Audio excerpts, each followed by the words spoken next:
Hi guys, this is one of my favorite books I want to share with you, Miss Tizzy.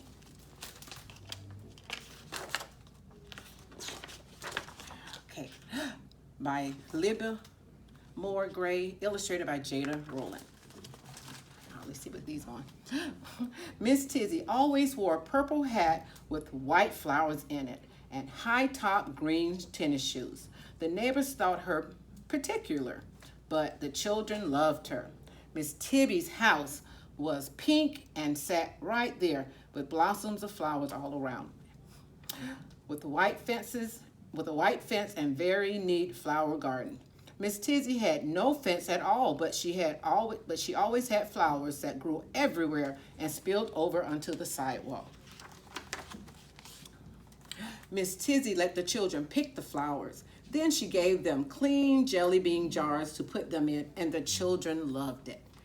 Miss Tizzy's big yellow cat, Harum, slept in a window box in the middle of some red geraniums. Sometime he climbed on her shoulders and took a very long nap. On Monday, Miss Tizzy baked cookies. She let the neighborhood children, put in their raisins and then lick the bowls while the cookies were baking. The children loved it. On Tuesday, Miss Tizzy made puppets out of old socks. She made a puppet for each boy and girl. They made up their own stories and put on shows for Miss Tizzy. She laughed and clapped every time, and the children loved it. On Wednesday, Miss Tizzy played her bagpipe. She gave the children spoons and pans, and then they pretended they were playing real drums. Each Wednesday, one child got to be special and play a special silver penny whistle. Every child got a turn. They marched up and down the street with Miss Tizzy and her bagpipe leading the parade. Harum sometime marched along, and the children loved it. On Thursday, Miss Tizzy gave the children clean white paper crayons. They drew pictures of sunshines and butterflies. They put them in Miss Tizzy's red wagon and delivered them all over the town to people who had stopped smiling, and the grown-ups too, and had grown-ups too tired to come out of their houses anymore. Hiram rode in the front of the wagon with the red ribbon around his neck, and the children loved it. On Friday, Miss Tizzy opened the trunk and all the children dressed up. There were hats with feathers and hats with bows. There were baseball caps and straw hats with bright red hands.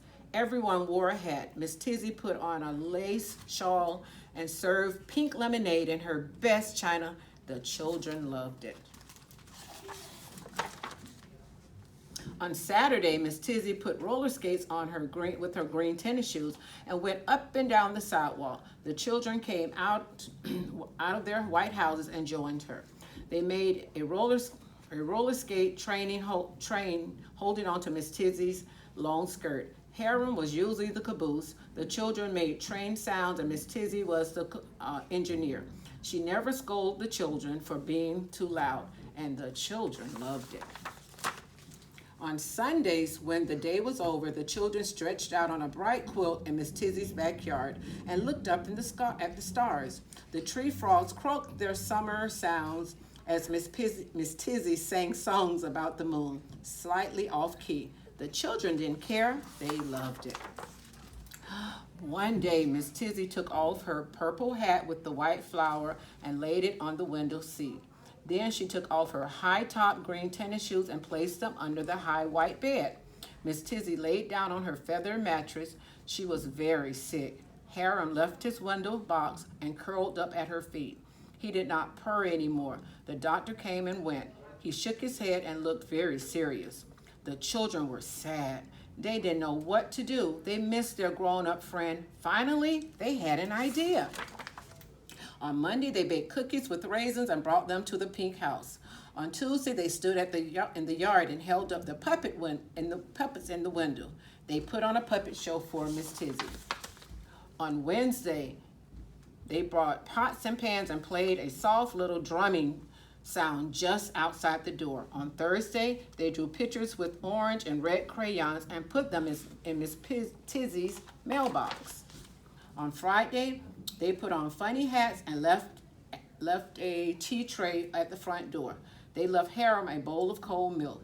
On Saturday, they put a new pair of skates in the big box with purple ribbons on top, and took them to Miss Tizzy. On Sunday, when the sun went down, the children stood underneath Miss Tizzy's window. They sang all the moon songs she had taught them.